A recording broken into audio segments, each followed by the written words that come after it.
to the Ripple Effect, our first episode. So let's introduce everybody. Here with us, we got XRP Veil.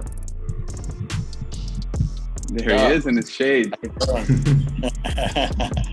We got Bullring Crypto, and we got Blockchain Monkeys joining us. What's going on, everyone? How you doing? Let's dive right into it. I mean, there's no question about it. We've all endured some of the most brutal weeks in crypto since like probably 2018. Congratulations, we're all still here. We've survived, and let's hope we can turn it around here shortly. What do you guys say?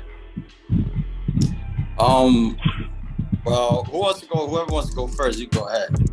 Yeah, I mean, let's talk about the elephant in the room before we can move on to all the fun stuff. I mean, you guys have seen the news with Celsius, halted withdrawals, and some of the biggest crypto whales are in danger of being liquidated. What are you guys' thoughts or insights on the current state of the market? Will there be light at the end of the tunnel? What do you guys think? XRP Veil, go ahead. All right. Well, to be honest, basically, you know, with the thing with Celsius, it's not really surprising to me, simply because I already knew things like this could happen. Because once you have your crypto on another exchange, you know, things like that, you don't have control of your own keys. This is why I stress the fact of keeping, you know, your crypto on, you know, on the Ledger, Nano S or the S Plus preferably, because those are the safest options, because it doesn't really have Bluetooth, you know. So right when you unplug it, it just goes off, versus the Ledger Nano X where you press two buttons and you know you can turn it on. But with the S, you have to plug it in. So, you know, people tend to get, I would say, they think that nothing could ever happen. And that's the wrong way to think, because you want to always think, you know, have that thought in the back of your head, like, hey, if I got hundreds of thousands of dollars in my crypto currencies or my crypto holdings, I want to keep them safe. And they think that it's safe to keep them on the exchange. And, you know, in a way, it's kind of good that things like this happen, so it can keep people aware. But I've been warning people, like, yo, listen, like months ago, keep it on the S, and people still ask me, should I keep it on the exchange? No. And then I just had an example for today. One of my subscribers had told me that his brother put 40,000 worth of XRP in Nexo, and he got liquidated and just lost all his XRP. So I say keep it on. Okay, you can go next. Whoever wants to put their input. I'll take on the conversation. And thanks, Dale. Yeah, for me, I mean, I was caught out back in 2018 when Cryptopia went down, New Zealand exchange, and it just imploded, just collapsed. And again, all of our assets still now it's going through the process of trying to, you know, repatriate us with our crypto that we had on there. You know, that's like 4 years down the track. So, you know, essentially I just see that as written off, it's gone. And you're absolutely right, Val, in what you say, in my opinion, that, you know, security is the biggest thing that I think that the newbies have to kind of really focus on when they're coming into the space, because, you know, a lot of people through laziness are leaving assets on exchanges, big exchanges. But I think what's happened for me over the last few weeks and maybe the last couple of months is nothing is safe. There isn't any. I mean, when you see Terra with $20 billion on Anchor, you know, that's 20 billion. I mean, and I was one of those people that I was caught out with that as well, purely for the fact that I think what happens is greed breeds in crypto, doesn't it? And you kind of go, wow, I can make 20%. And when I was in Anchor, I mean, we were doing like 50 and 60%. Right, before it kind of leveled out at like 19.4, that kind of thing. I think the first warning signs were when it came down again, and it went from like 19 to about 6. But I mean, 16% returns, that's abnormal, and it can't, for me, that can't be over a long period of time. You know, there's going to be a point when that mechanism fails, because you're paying out so much and you're relying on the collateral coming in, aren't you? Yep. So with with this Celsius now and them locking the withdrawal, I mean, for me, I think there's going to be a bank run. You know, if I was involved, the first thing that happens is as soon as they open withdrawals, my crypto is out of there into a safe place. And if that mentality spread to other people, you know, then you get a run on that. You get a run on that project, and that's what I'm scared about, because I think we're at critical resistance now, or support, sorry, with Bitcoin at around about 20K, with the previous all-time high. We're sat around there, and I think if we got a big red downside candle from this collapsing, which potentially is gonna happen, right? Unless there's a miracle. Then I think the retail investors who haven't been through the system again, they're going to then sell, and you're going to get a knock-on effect of dominoes, and then we're going to head down, and we could see 12K. You know, I think if that did the knock-on of it, that's my opinion. Just like Coinbase as well too. You know, they were saying that if they go bankrupt, they could take people's crypto, and it's like, I told my mother, she's like, yeah, hey, can I go? I told my mom about all this stuff, and she has lots of XLM. She had it on the Coinbase, and I had to transfer it out for her immediately. So, you know, but it's out of there now. So absolutely. Can you guys hear me out there? Yeah, go ahead. Yeah, we can hear you. Yeah, so one of the major things with Celsius is, from coming into space in 2017 and going through like the lending platforms and just, you know, witnessing all those failures, I still chose to get involved with Celsius at the beginning. But what I did was I only put in a sparing amount, just because of the pain issues that I've dealt with before. You're only safe with your crypto on your own external exchange. That's the only way you're going to be safe. You know what I mean? This is why I love the platform like Sologenics, because you're still able to operate owning your own crypto. You know what I'm saying? And then things like XLM as well, and those ISO compliant tokens. So when you're getting into these platforms, know that you're taking a huge risk of potential crypto. Yeah, it's like picking up pennies in front of a freight train, right? You're trying to get a 5% yield on a big amount, big sums of money. It's not really worth it at most times. Yeah. Absolutely, man. Well, thank you guys for your insight. We'll move on to some more fun stuff. Let's move on to the XRP Ledger. Sure. I know everyone here is very active community in XRP, like XRP community, and some of you are actually building projects on the Ledger. I'd like you guys to tell me more about your top 3 projects, what you're most excited about moving forward, and where you see potential right now.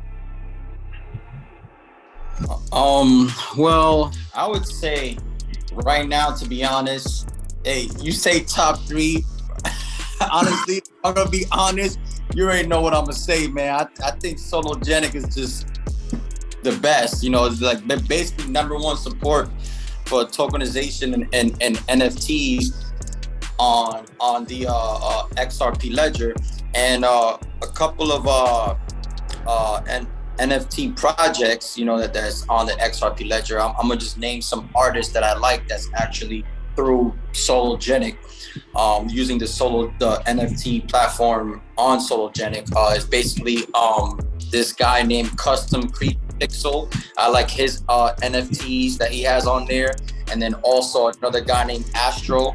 And then I'll name another one as well. The Bored Apes is cool, right? But you know, the only reason why I like the Bored Apes was because when you buy a Bored Ape, you basically get into the club, even though it's not on the XRP Ledger. But that's just another one that I had liked, because when you buy one, you get into a club and you meet all the other millionaires and stuff like that bought those Bored Apes. But I honestly, I would say my #1. I don't really I can't say I have 3 favorite projects, although I like Custom Creeps Pixel and Astro. But my main thing right now is just Sologenic #1 project, hands down. Like, and I'm not even saying that just because I'm here. I'm just keeping it real. You know, you mean when you got a company that's sitting here getting interviewed by NASDAQ, then, you know, it's obvious. Yeah. Well, thanks, man. I gotta put on my shades for that answer. I really like that answer. Thank you. I mean, we're trying our best to build. We don't want to shill our own coin here all the time, but I mean, we're trying to do our best. You know, we're building the ecosystem. We're trying to strengthen our community as much as we can right now when market's in a downtrend and it's been tough out here.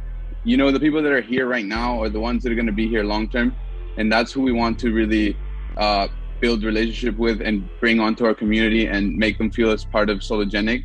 Because if we succeed, they'll succeed with us. And right now is the time to kind of get on board those people, you know, and I think we're doing a good job of that, and we're really happy with the product and where we're going. That's it. Thank you. Thanks for the kind words, man.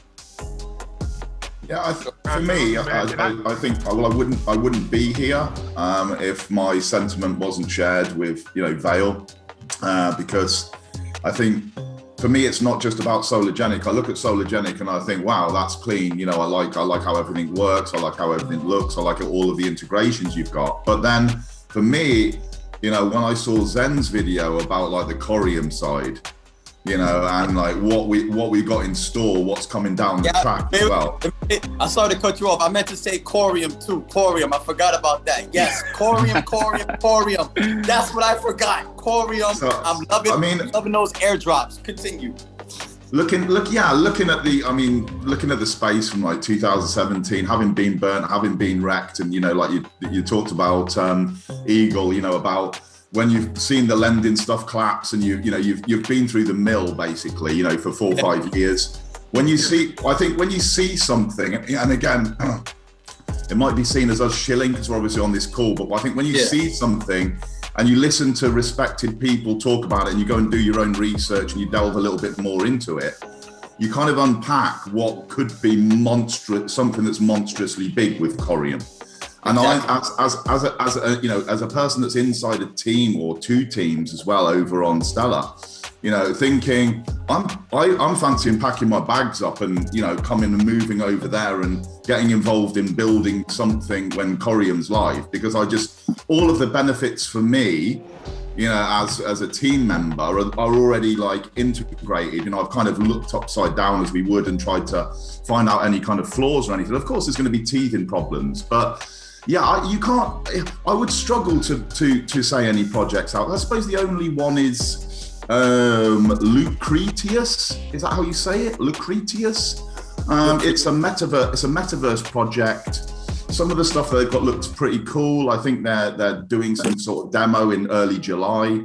And I'm all about utility with NFTs, more so than just the art side. I think that when the 20 comes in, I think, you know, when we see 20 and we've got the commissions and we've got the ability to do a whole host of other functionalities, I think then this metaverse, this gaming side can explode on the ledger.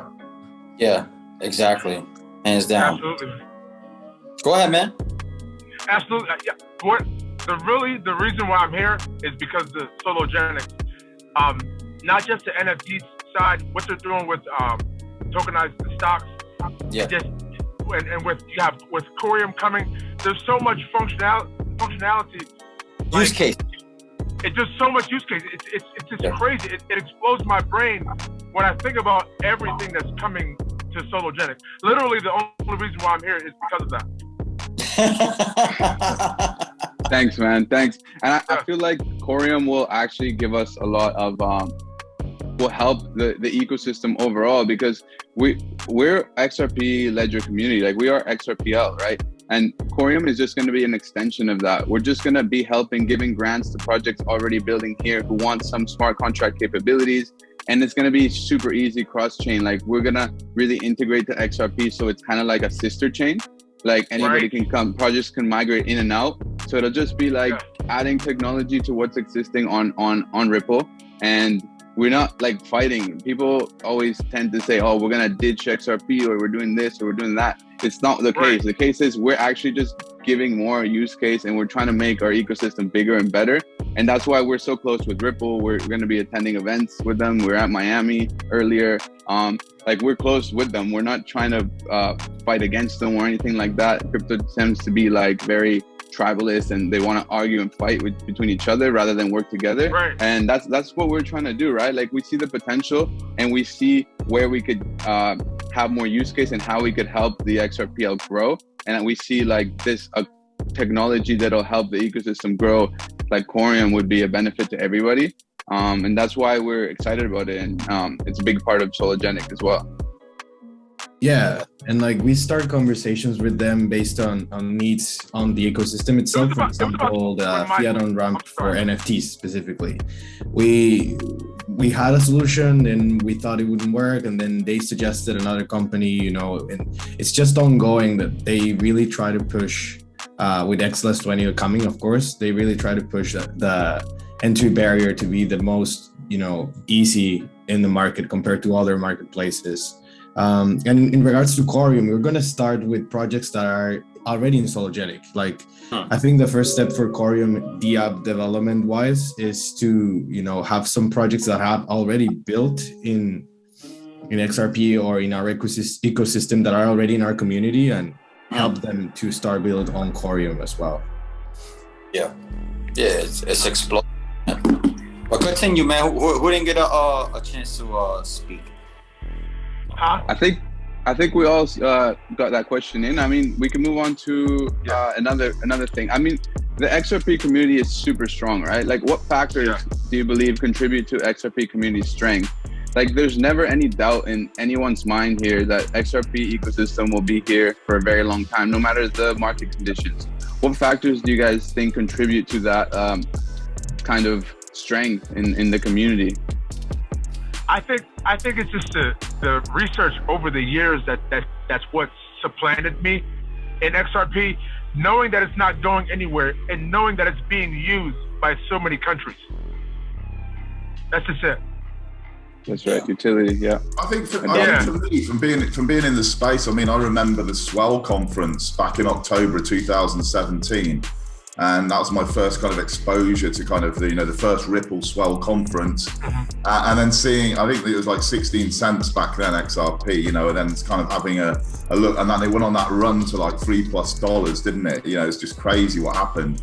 And that was kind of my first exposure. And I think since then, it's like, there's a certain belief in the community.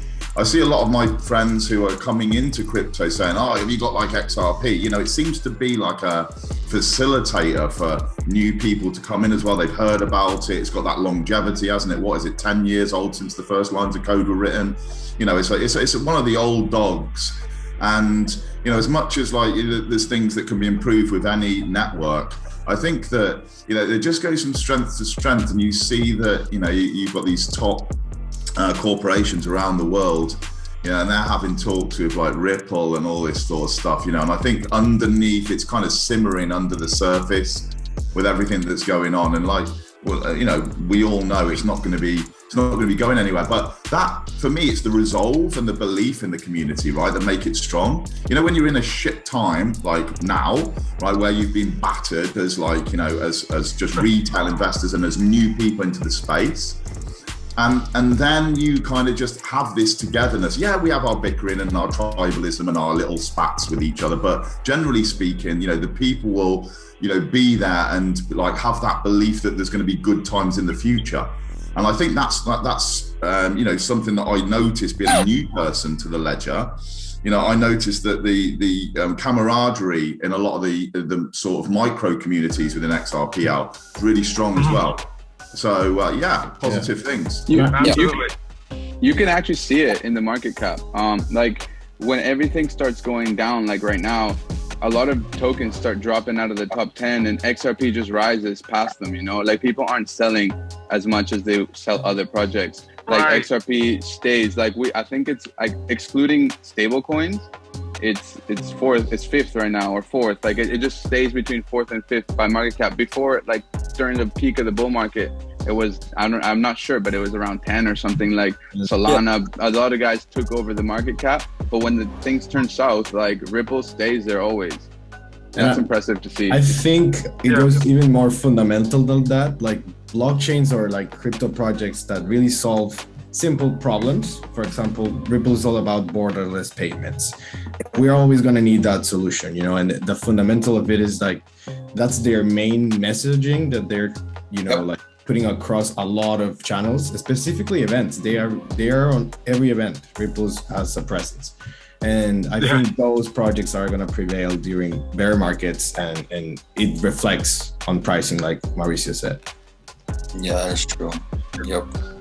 And for me, basically, I would say the community is definitely strong, but there are some people that have doubts, and the reason why I say this is because they've seen other coins go up and whatever explode and stuff like that. But right now, like Brian Brooks had said, the former comptroller of currency, he had came out and said on NBC, and that, you know, within these 6 months, all those get rich quick coins are going to just straight go down to like zero. And I say that to say this is why I stress the fact that you want to be in the utility coins is going to be here for the future. And this is what separates the utility coins from the get rich quick coins that are basically just built off of speculation. You don't want to be in coins that's just built off of speculation. You want to be in coins that's actually going to be here with the ISO 20022 standard. You understand? Right. And with that being said, the reason why those coins haven't exploded to like $25, $50, $100 and stuff like that, like how everything else is exploding, is because they're coins that are based off of real world utility. So we're basically heading into a carbon neutral economy. So with the carbon neutral economy, it's going to have to abide by the standard. You understand what I'm saying? Yep. So, but the thing is that they'll say, yeah, but if XRP is so great, then why isn't it should be at least $50 or $100 right now? And the only reason for that is simply because the Security and Exchange Commission went after it. And it's just like they always did they went after Uber, they went after Tesla. And what happened, I believe they went after Airbnb as well. And what happened after, basically they just want money. Obviously, that's how they make their money. They're like, oh, let's settle and we're going to give us 100 million or 200 million. That's how the SEC makes their money with these corporations. So it's like when they came after Ripple, I'm like, this is hilarious. That just basically gave me more confirmation to buy more, because once it's over, it's going to explode. And the reason why I say that also is because if you notice during this sorry if I'm taking too long, but if you notice, during this court case, you have the White House, right, coming in and bringing the cryptocurrency executive order. Then you have the International Monetary Fund at the White House. Then you have Christine Lagarde, the head of the bank of the president of the Bank of Europe, in there. And all these people are people that are tied together with Ripple. You understand what I'm saying? So at the same time, with the IMF connected with Ripple, which we all know that, to me, what I see happening is basically XRP will basically become an ESDR claim to currency used by the IMF. They're not going to settle with the Security and Exchange Commission. Part of the settlement is going to be with the IMF. So that's what it's going to be. You understand what I'm saying? They'll take control of the remaining escrow, and then Ripple becomes a world bank. But a lot of people, they just have doubts because they only see price. They don't see utility. You understand what I'm saying? If you forget about the price and you just accumulate on the coins that have the utility, the ISO coins or XRP, XLM, like XRP is the first body member of ISO, and XLM is the second body member of ISO. And then as we see SWIFT going live with ISO 20022 in November, coexisting with ISO until 2025. So what happens after 2025? It's just going to be ISO. You understand what I'm saying? And then also CHAPS as well. And the Euro is going live in November 2022 with ISO. And then XRP is the first body member of ISO. You understand? So without XRP, there is no ISO 20022. So once the case is over and the utility comes in, all those partnerships that Ripple have, they're going to start using it, and then that's it, it's over. So just 10% of SWIFT with using XRP is $1,000 XRP. You know what I'm saying? But yeah, some people have doubts and they don't see it, but I'm patient. I have the patience because it's better to make hundreds of millions of dollars in a global economy that has hyperinflation that's not going away. You know, you need to make billions in this world that we're heading into, because the dollar's finished. So, but yeah, some people don't have doubts, but I don't. But yeah, continue. There we go. Blockchain, do you want to say anything in that regard, or should we move on to the next question? We got 9 minutes left. Yeah, you can go on to the next question. Yeah. So I know, here we go. I know everyone here makes crypto content, but I want to know what got you guys into crypto, and like who did you guys watch when you first came in? Like, who was your favorite crypto influencer? Just not limited to XRP, whatever. Just who got you into this space, and who did you used to watch when you first got in here? One of the first guys I started watching was a guy by the name of Bitcoin Ben. I don't know if you guys have ever heard of him. Yeah, I have. Connect? Wow. Bitcoin Ben, like 2017. It was Nice. crazy. I never heard of him. Nice. How I got started with crypto was I was doing online marketing stuff, and one of the mentors kept sending me this information about Bitcoin. But the reason I didn't ever take a look at it at first was because there was this shiny coin, and the picture of the shiny coin for some reason just kept deflecting me away, and I just kept looking at it like some fake internet money. Finally, after maybe 4 or 5 times, he sent me a documentary. So I said, all right, let me just watch the documentary, see what's going on here. I watched the documentary, right, and it was the one with Antonopoulos in it. Roger Ver was in it when he was real passionately talking about it. And I couldn't go to sleep for 3 days after it, because I just wanted to learn more and know what the hell was going on here. I knew for some reason that documentary hit a nerve in a way for me to say, okay, yeah, this is real. What's going on? You know what I mean? And then I've been on my journey from there. That's sick. Thanks for sharing, bro. Mine was. I can't think who these two brothers were. There's 2 US brothers, and they always used to have. It used to be half tongue-in-cheek kind of banter between the 2 of them. And I can't for the life of me think who it was, but they were always talking about going to the moon and all this kind of stuff. And they were really comical, so it actually brought a bit of it was called entertainment. I think I know who you're talking about. The two brothers, the twins. They're kind of That's it. Yeah, I know who you're talking about. They have hazel eyes, I think. Or That's it. Hazel eyes, quite muscly dudes. They always wore their branded up tops and stuff, and they were quite in an industrial kind of place or something in the backdrop. But yeah, they were super cool. But yeah, I got a similar story to Eagle, where my friend kept saying to me, have a look in the early spring of 2017. This thing's gonna take off. And I was like, nah, it's not for me. Is it all the usual questions? Is it real? Can you spend it? What can I do with it? All that kind of stuff. And then I kind of delved a little deeper. I think we got involved. We bought it. It's because there's a process. How do I actually buy this stuff?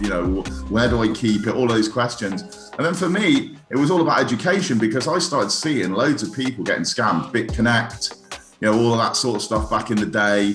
And I was thinking, right, I need to actually help people with more, my YouTube channel is small because I'm more of a how-to person. It's click this, move that to there, do this, do that. And it's a little kind of tutorial rather than the latest news or that kind of stuff. And I've never really concentrated on being, a consistent content creator in that sense.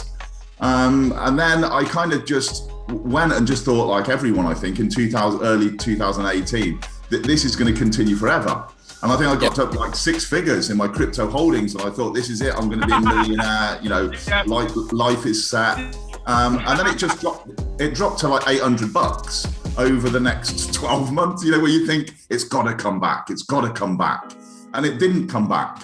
But I had to have that lesson to set myself for what's happening now.